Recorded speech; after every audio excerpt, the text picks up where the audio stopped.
James Niggemeyer here for your Geico Rewind. Last week, the second week of January, we started off the 2019 season for the FLW Tour. And we started it on Sam Rayburn Reservoir. And the second week of January, there's really never been that many 2- and 3-day regional or national or even tour level type events on Sam Rayburn for January. So that was a new time of year for a lot of us to be there.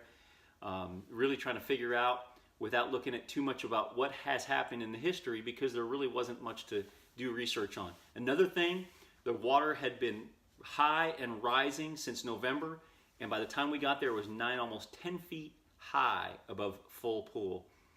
And that was going to put a new wrinkle in things. So it was kind of a new Sam Rayburn for everybody, including myself. But I want to share with you some of the techniques, some of the baits that I used that helped me put the fish in the boat there on Sam Rayburn.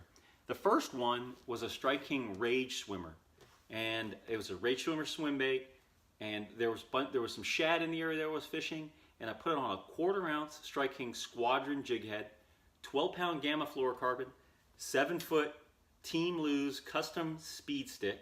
It's a medium heavy and moderate action, wanted a little give to the rod, and I powered it up with a 7.5-to-1 Team Lose Custom Pro reel. I like that faster gear ratio, so I can keep that hook pinned and control the fish a little bit more. And I was fishing this, I would cast it out, let it sink all the way to the bottom, and slow roll it back. I caught some like that. Also caught some where I noticed there was shad in the area. I would just throw it out there and kind of swim it through the shad. So in the mid-range, I was swimming it around some of the flooded growth, over top of it, around it, kind of much like you would a spinnerbait. And typically all this was done in 10 feet or less. A lot of the trees there, because of the high water, there was 10 feet of water, 8, 9, 10 feet of water in some of those trees. And so the fish were suspended in there. And typically when they would not chase that swim bait or come away from the cover, I had to go in and get them. And that's when I went to the flipping and pitching technique with a Strike King Magnum Rage Bug. And I put it on a 5/8 ounce Strike King Tour Grade tungsten weight, 25-pound test gamma fluorocarbon, 5/0 owner jungle flipping hook. That thing's bad to the bone.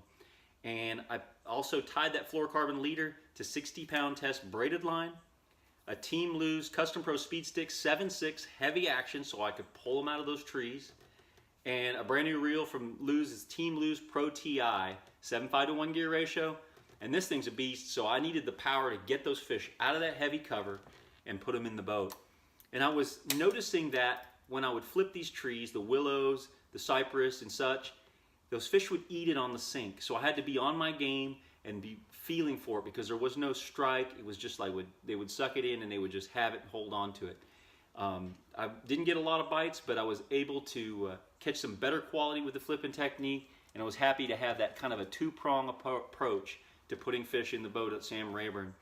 And that's what I caught predominantly all my fish on. I caught one on a spinnerbait, but those were the things that I relied on, and I was happy to find this one little area that had bait fish and fish swimming around, and enough to take me from the 90s after day one with 10 pounds, 12 ounces. Day two, I caught 14.4 to catapult me from the 90s all the way to 56th overall and take home a check. And that was the short story of what happened at Sam Rayburn, and that's your Geico Rewind.